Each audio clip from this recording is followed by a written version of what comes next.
الله أكبر الله أكبر الله أكبر الله أكبر أشهد أن لا إله إلا الله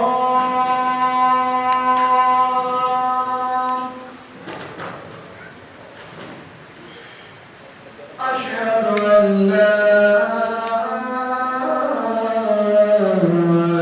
إله إلا الله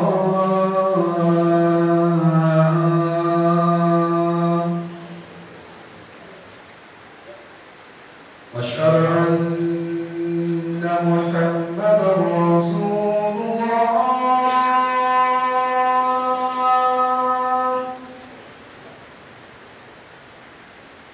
أشهد أن محمدا رسول الله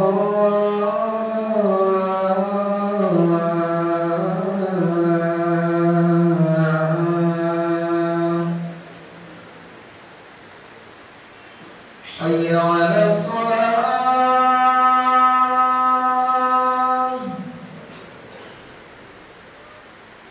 حي على الصلاة.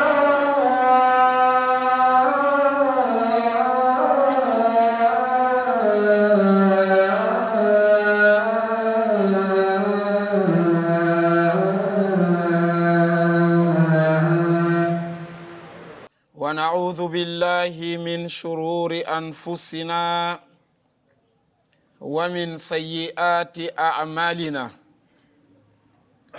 من يهده الله فلا مضل له ومن يضلل فلا هادي له وأشهد أن لا إله إلا الله وحده لا شريك له وأشهد أن محمدًا عبده ورسوله بلغ الرسالة وأدى الأمانة ونصح للأمة وكشف الله به الغمة وجاهد في الله حق جهاده حتى أتاه اليقين فصلوات ربي وسلامه عليه وعلى آله وأصحابه ومن تبعهم بإحسان إلى يوم الدين. يا أيها الذين آمنوا اتقوا الله حق تقاته ولا تموتن إلا وأنتم مسلمون.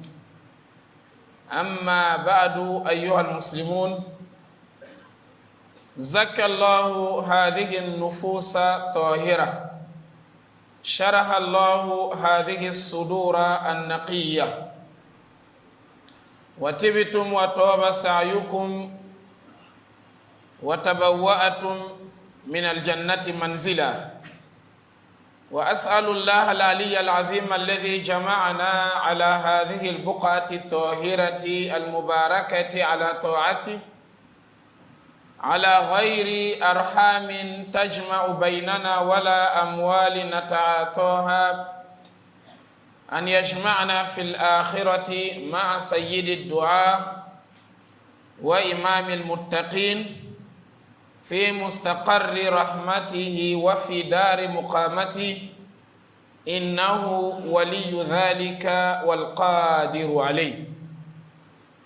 ثم أما بعد، أيها الإخوة الأعزاء، أجمع المسلمون على مشروعية الأضحية وأنها سنة مؤكدة في حق القادر عليها، خلافا لمن قال بالوجوب كأبي حنيفة رحمه الله تعالى. قال الله تبارك وتعالى: فصل لربك وانحر. وقال الله تبارك وتعالى ولكل أمة جعلنا منسكا ليذكروا اسم الله على ما رزقهم من بهيمة الأنعام. صدق الله العظيم. Alhamdulillah, après avoir loué, glorifié Allah et le remercier pour tous ses bienfaits, après avoir lui demandé de répandre sa paix, sa miséricorde, sa clémence sur le sceau des prophètes et messagers, ainsi que sur sa famille, sur ses compagnons et tous croyants qui suivront leurs pas dans l'accomplissement du bien et la piété jusqu'au jour de la rétribution. Alors, chers croyants, chères croyantes, je vous invite ainsi que moi-même en premier à la crainte d'Allah. Allah le Très-Haut, il nous dit, ô vous qui avez cru, craignez Allah de la meilleure des craintes et ne mourrez qu'en état de la pleine soumission. Serviteurs d'Allah, les musulmans sont unanimes qu'une légifération s'est faite au sujet de la bête de sacrifice le jour de la fête de Tabaski ainsi que les 3 jours qui le suivent. Et les musulmans également, leurs savants sont unanimes que ces sacrifices soient une tradition prophétique fortement recommandée sur tout musulman ayant les moyens, excepté quelques-uns tels que Abi Hanifa, qui va même plus loin, qui trouve que ce sacrifice est obligatoire pour tout musulman ayant les moyens. Allah le Très-Haut, il nous dit, prie pour ton Seigneur et immole ta bête. Et Allah le Très-Haut, il nous dit, nous avons assigné pour chaque communauté un rite sacrificiel afin qu'ils prononcent le nom d'Allah sur leurs bêtes à l'occasion de leur immolation. Alors, chers frères en islam, la bête du sacrifice au jour de la fête de Tabaski est une sunna fortement recommandée. Cette bête a des conditions. Ces conditions, nous pouvons les mentionner à quelques conditions qui peuvent aller à 4. La première des conditions, c'est que la bête que nous allons immoler le jour de la fête de Tabaski soit un mouton, un cabri, un bœuf ou un chameau. Ces 4 qualités d'animal. En dehors de ces 4, aucun autre n'est accepté, étant le sacrifice du jour de la fête de Tabaski. En deuxième position, il y a aussi des âges qui ont été donnés à ces bêtes. Quant à un chameau, il faut que ce chameau puisse avoir l'âge de 5 ans ou au-delà de 5 ans. Quant au bœuf, le bœuf doit avoir 2 ans ou plus. Les cabris, 1 an ou plus. Et le mouton, 6 mois ou plus. Au-dessous de ces âges mentionnés par la charia, alors la bête de sacrifice n'est pas valide. Le chameau, 5 ans ou plus. S'il s'agit de bœufs, 2 ans ou plus. Le cabri, 1 an ou plus. Le mouton, 6 mois ou plus.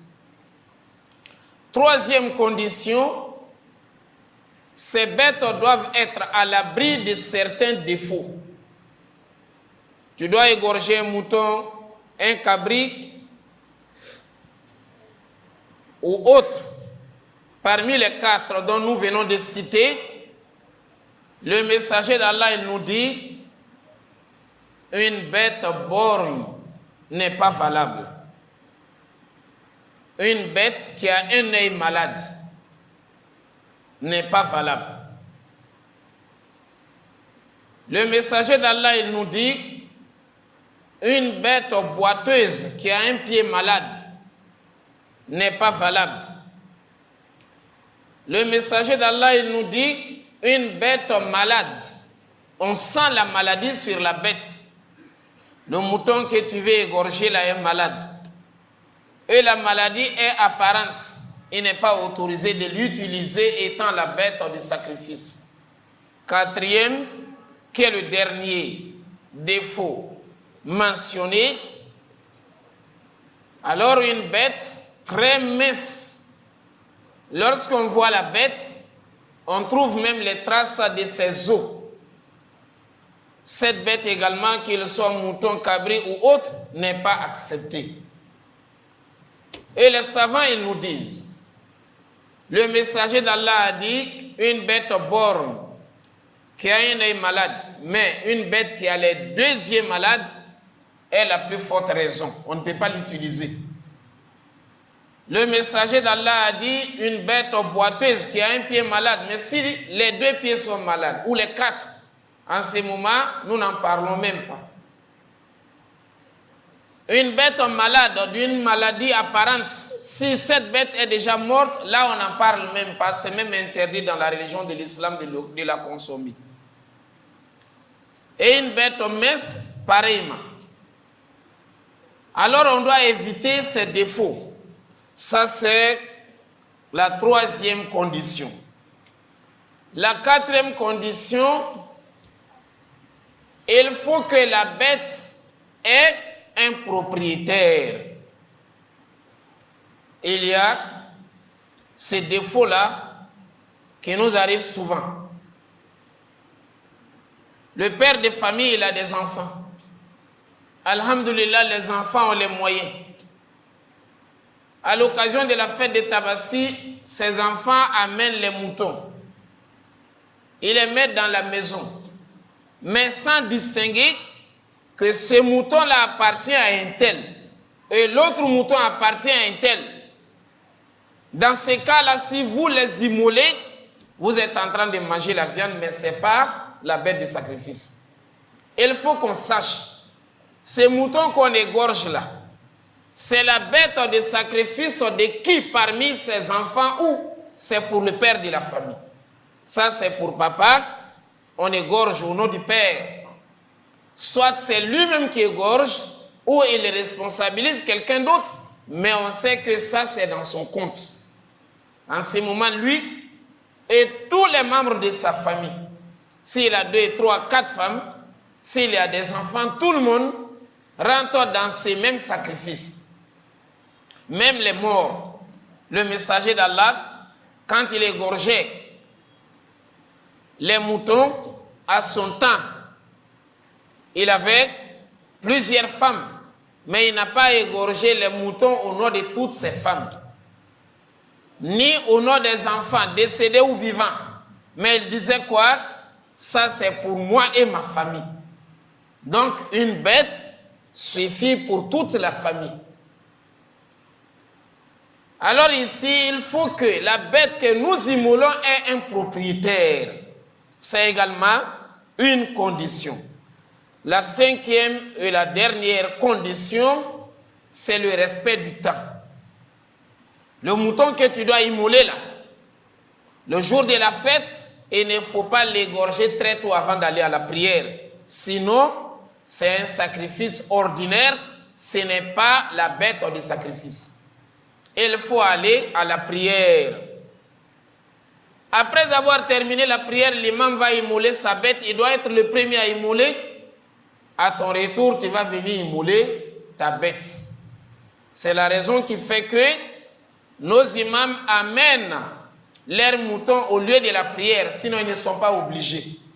Mais pour nous rassurer qu'ils ont égorgé, nous-mêmes nous l'avons vu égorger. Là on est tranquille, on arrive à la maison, on va égorger nos bêtes. Donc il faut respecter ce temps-là.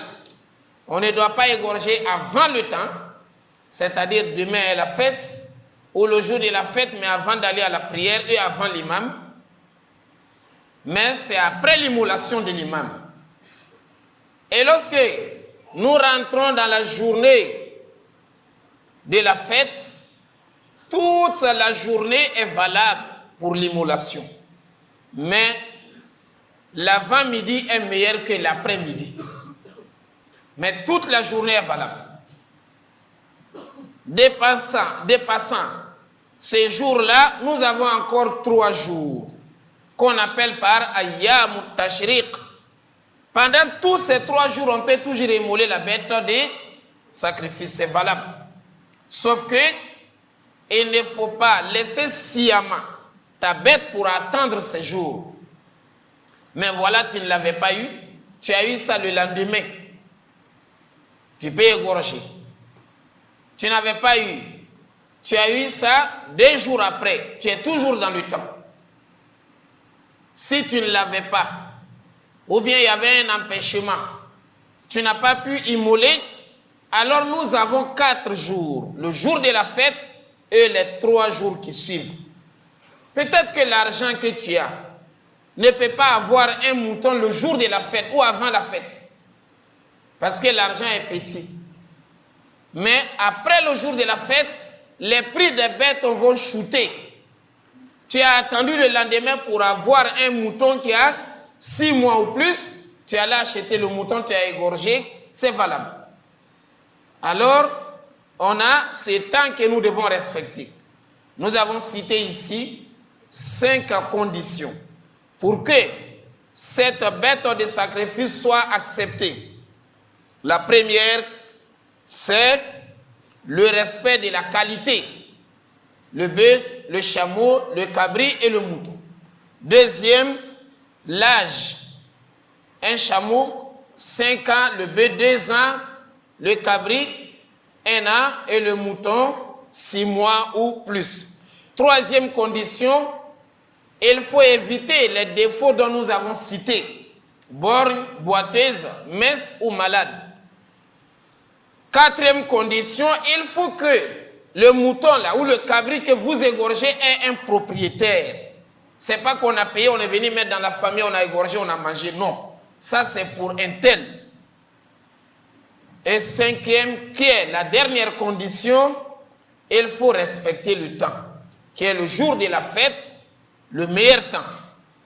Le temps recommandé s'il n'y a pas d'empêchement. Et les 3 jours qui suivent, si nous avons un cas de force majeure. Cette bête que nous allons immoler, son histoire remonte jusqu'à notre père Ibrahim alayhi salam. Ibrahim, il avait un fils au nom d'Ismaïl, dont Allah l'avait éprouvé. Il a vieilli sans enfanter. Lui et son épouse Sarah. Après avoir épousé la deuxième Hajara, elle a donné naissance à Ismaïl. Ismaïl, il va grandir. Voilà, il arrive à marcher, il arrive à faire des services. Allah subhanahu wa ta'ala a fait rêver Ibrahim. Quel genre de rêve? Dieu recommande à Ibrahim d'immoler Ismaïl. Il faut m'égorger ton enfant. فلما بلغ معه السعي قال يا بني إني أرى في المنام أني أذبحك. J'ai vu un rêve, oh fils. Dieu me recommande de t'égorger. Fanzur madha tara. Et toi, mon fils, regarde, comment tu trouves? Qala ya abati fa'al ma tu'maru. Satajiduni insha Allahu min as-sabirin. Alors Ismaïl, il répond à son père, il dit, Père, agis comme tu as été recommandé. Tu me trouveras certes du nombre des patients. C'est Dieu qui a demandé à Ibrahim d'immoler Ismaïl. Ibrahim a pris la décision. Il a demandé à Ismaïl. Ismaïl s'est soumis et les deux ont mis le projet de l'immolation d'Ismaïl en place. Ils sont allés hors de la Mecque, cherchant à faire quoi? À égorger Ismaïl. Regardons un peu la soumission, le degré de la soumission. Mais toi, tu es musulman, on te dit, Allah dit de faire ça. Vraiment, ça, c'est difficile. Hein? Le hadith a dit ça. Vraiment, ça, c'est difficile. Hein? Ça fait 10 ans, 15 ans, tu fumes, on te dit c'est interdit. Ah, il n'est pas facile de laisser. L'autre même, il te dit c'est impossible. Et toi, tu as laissé le sein de ta mère, tu ne peux pas laisser la cigarette, tu es sûr? Hein? Le chicha, on est trop habitué. Il consomme le vin, il est incapable de laisser. Mais il est musulman. 5 prières, il est dans la mosquée. Mais c'est lui un grand buveur de l'alcool. Ça, il ne peut pas laisser. Des copines ici et là. Son père, à lui, était marié à une femme ou 2 femmes. Mais lui, il a 5 copines, lui-même. Il a logé une dans tel quartier, une dans l'autre quartier. Il se promène entre eux, il ne peut pas laisser ça. Mais il est musulman. Il sait que c'est interdit.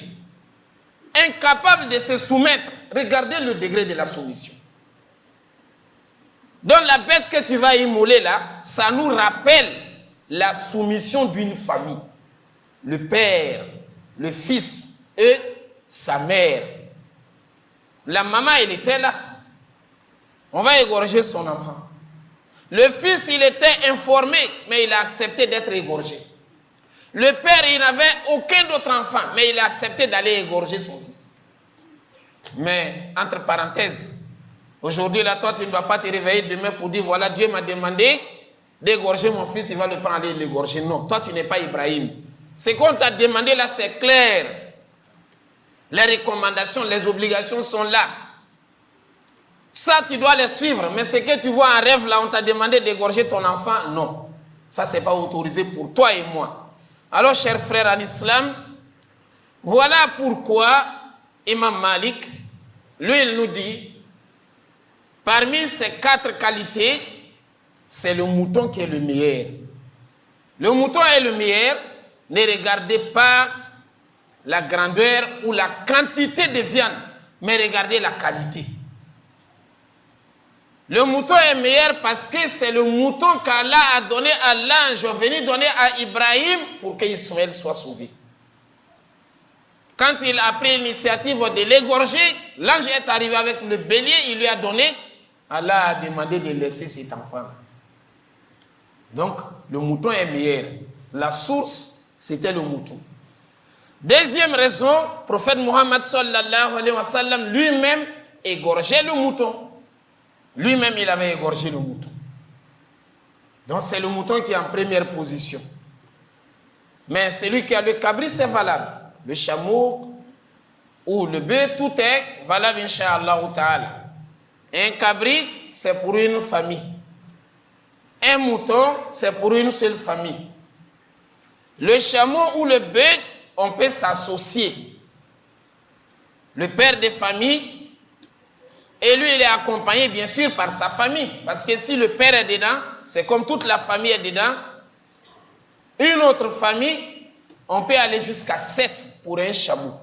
On s'associe, lui donne un peu, l'autre donne un peu, on achète un chameau. Ça devient notre bête de sacrifice le jour de la fête. 7 familles. Mais c'est le père qui les représente, les pères qui les représentent. 6, 5, 4, 3, mais ça ne doit pas aller au-delà de 7. Ça peut être moins de 7. Même une seule famille, si vous avez les moyens, vous égorgez le chameau, ça va. Donc pour le chameau et le bœuf, les familles peuvent s'associer.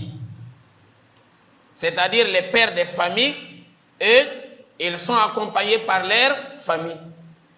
Jusqu'à 7 pour un seul chameau, pour un seul bœuf.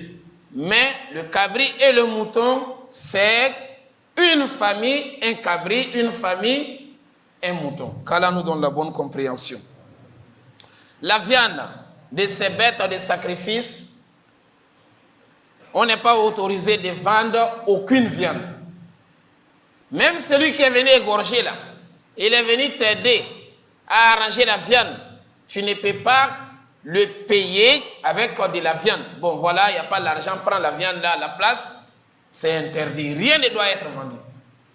On ne doit rien vendre de cette viande. Mais on doit faire quoi?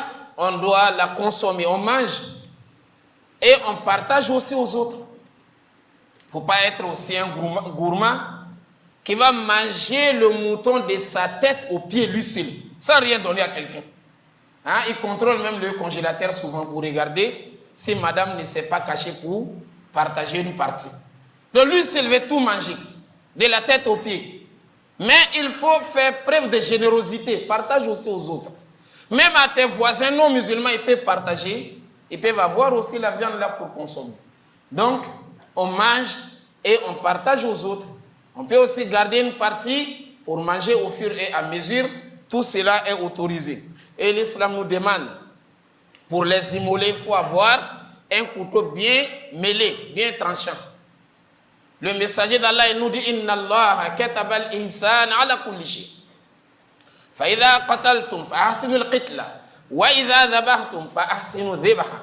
Wa liyuhidda ahadukum shafratahu. Wa liyurih dhabihatahu. » Allah a demandé la bienfaisance sur toutes choses. Si vous tuez ce qui est autorisé d'être tué, même les insectes, même les animaux qui nous dérangent, le messager d'Allah a dit « Tuez-les de la bonne manière. » Tu n'es pas autorisé d'allumer le feu, prendre un animal, jeter dedans. Le musulman ne brûle pas un animal vivant. Aucun être vivant, un musulman ne doit pas brûler avec le feu. C'est Dieu le créateur du feu qui doit utiliser le feu pour brûler les êtres vivants.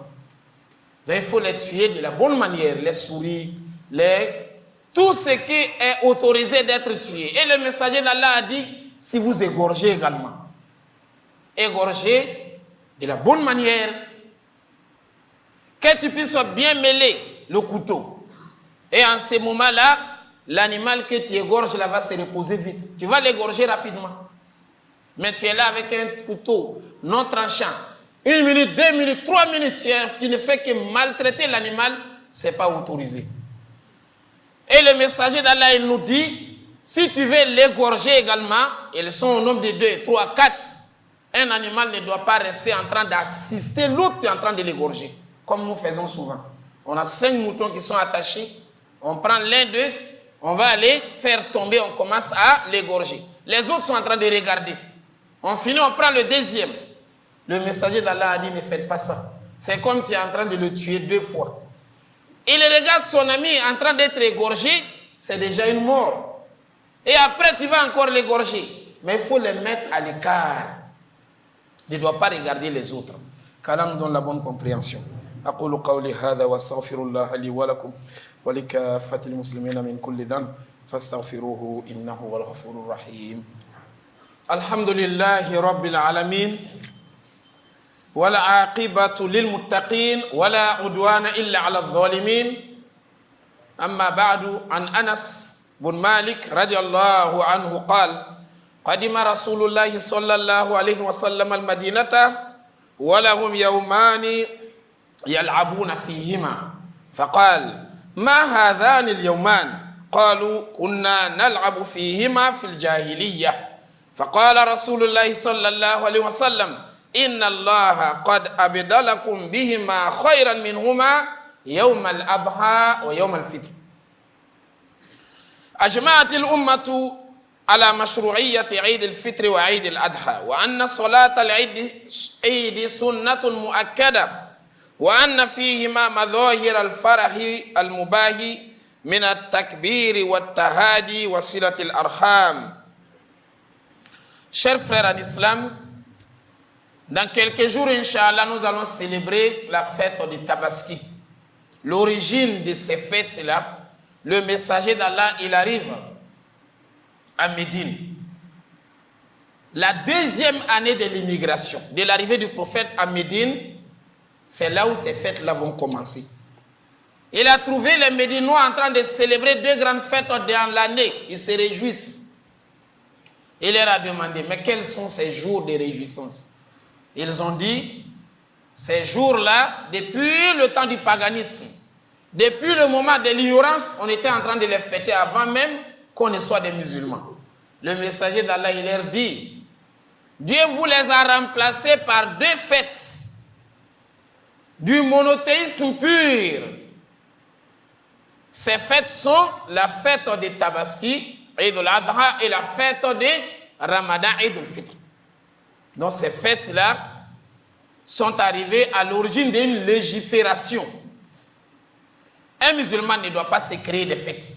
Un musulman ne doit pas inventer les fêtes. Fête des pères, fête des mères, fête des morts, le Toussaint, la Noël, 1er janvier, fête des Pâques. Toutes ces fêtes-là n'ont pas de fondement dans la religion de l'islam. Toutes ces fêtes ne sont pas autorisées. Voilà, il est en train de fêter l'anniversaire chaque année. En allumant les bougies, avec les gâteaux, en mettant les musiques, ça n'a pas de fondement. Les 2 fêtes que nous avons, ce sont ces 2 fêtes, Tabaski et Ramadan. Et ces fêtes-là doivent être fêtées dans le cadre de l'islam. Anas bin Malik, il nous raconte ces hadiths. Alors, chers frères en islam, le musulman n'est pas celui-là qui va se créer des fêtes. Mais il se contente de ces 2 fêtes. La 3e, c'est le jour de vendredi. C'est également une fête. Le jour de vendredi. C'est une fête qui arrive une fois chaque semaine. Ces fêtes sont composées de 2 volets. Nous avons le volet spirituel. On va aller prier, on revient. Le volet des réjouissances. On est content, on mange, on boit, mais dans le cadre de l'islam. On ne doit pas manger ce qui est interdit. On ne doit pas boire ce qui est interdit parce que c'est la fête. Ce qui était interdit avant la fête, c'est toujours interdit pendant la fête. On peut même donner à manger aux voisins non musulmans. On peut partager la joie ensemble avec eux. Et on doit multiplier les takbirat. Takbiratul Muqayyada, ça commence le jour de Arafah. Après la prière de Fajr, on commence à proclamer la grandeur d'Allah ensemble dans les mosquées. Après chaque prière, et ça va s'étendre jusqu'au dernier jour de Ayyam Tashriq, c'est-à-dire 3 jours après le jour de la fête. Quand on finit de prier la prière de As, ça prend fin. Le jour de Arafah, Inch'Allah, c'est le mardi. Ce n'est pas obligatoire, mais nous ne devons pas laisser passer ces jours-là comme ça. Le messager d'Allah, en nous parlant des avantages de ces jours, il a dit, si tu gênes ces jours-là, ça va te faire pardonner les péchés de 2 ans. Un seul jour de jeûne te fait pardonner les péchés de plus de 700 jours. Parce que 365 fois 2, ça nous amène à 700 et quelques jours. Un seul jour, tu as jeûné pour Allah subhanahu wa ta'ala, c'est le mardi. Il nous a été demandé de jeûner ça facultativement, volontairement, parce que c'est la sunna du prophète Muhammad sallallahu alayhi wa sallam. Le jour de la fête, il est demandé aux musulmans de s'habiller convenablement, avec les beaux vêtements. Les femmes, les garçons, les enfants, on va au lieu de la prière. Même les femmes qui ne prient pas, qui ne sont pas en état de prière, une femme qui est en règle, excusez-moi du terme, elle doit toujours aller avec nous. Mais ces femmes-là restent assises derrière. Elles vont assister à la prière. Après, elles vont écouter le sermon de l'imam. Tout le monde doit aller. En allant, on doit aller par une voie et revenir par l'autre. C'est la sunna du prophète Muhammad sallallahu alayhi wa sallam. Et ces jours-là, nous devons fêter. Mais on doit se rappeler également de nos frères qui sont privés de la fête. Toi, tu as les moutons, tu manges, tu es bien habillé, mashallah, tu es avec ta famille. mais tu as un frère musulman en prison. Souvent même, il a été accusé à tort. Il n'a rien fait, mais il a été emprisonné. On pense à eux. Si on a quelque chose à leur donner, si on a la prière à faire pour eux, tu es en train de fêter, mais tu as ton frère malade. Lui, il ne peut pas fêter. Il ne peut rien manger. Tu dois penser à lui. Toi, tu es en train de fêter, mais il y a des frères musulmans, là où ils se trouvent là, ils sont dans la guerre, ils ne peuvent pas fêter. On doit penser à eux, prier pour eux. C'est ça là, la fête. Et on doit penser à nos frères, nos proches parents, à l'occasion de la fête, les envoyer les messages, aller les visiter, prier pour eux. Alors nous demandons à Allah subhanahu wa ta'ala qui nous ramène cette fête-là dans les bonnes conditions. Qu'Allah subhanahu wa ta'ala protège tous nos voyageurs qui sont allés pour accomplir le pèlerinage. Qu'Allah subhanahu wa ta'ala accepte leurs adorations. Qu'Allah nous montre la fête plusieurs années à venir. Allahumma a'izz al-islam wal muslimin wa adhill ash-shirka wal mushrikin wa dammir a'da'aka a'da' ad-din. Allahumma salli wa sallim wa barik ala Muhammadin wa ala ali Muhammad كما صليت وسلمت وباركت على إبراهيم وعلى آل إبراهيم في العالمين إنك حميد مجيد سبحان ربك رب العزة عما يصفون والسلام على المرسلين والحمد لله رب العالمين قوموا إلى صلاتكم استووا استقيموا واعتدلوا تراصوا يرحمكم الله الله أكبر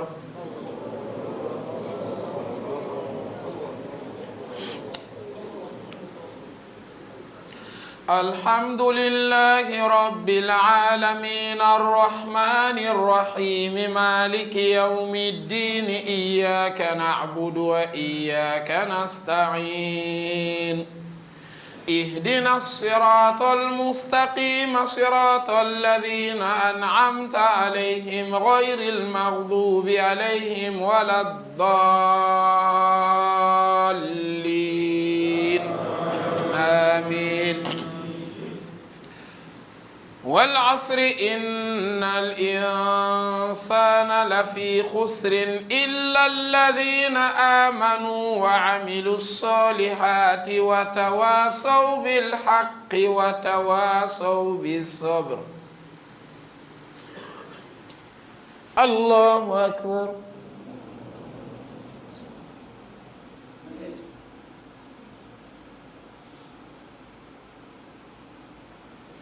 سمع الله لمن حمده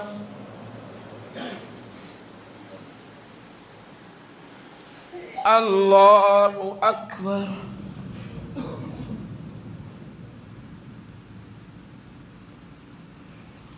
الله أكبر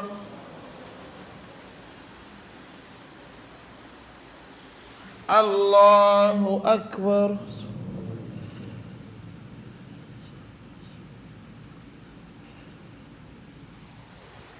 الله أكبر الحمد لله رب العالمين الرحمن الرحيم مالك يوم الدين إياك نعبد وإياك نستعين اهدنا الصراط المستقيم صراط الذين أنعمت عليهم غير المغضوب عليهم ولا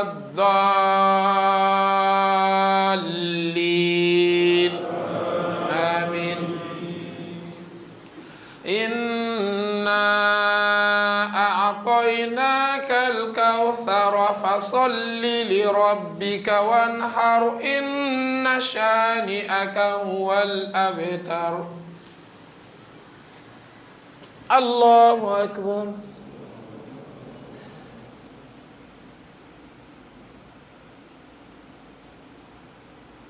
سمع الله لمن حمده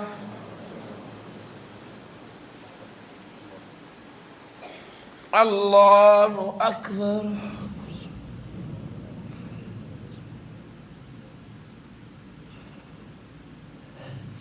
الله أكبر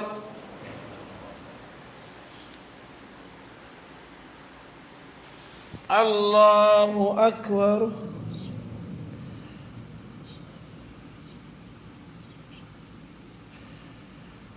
Allahu Akbar.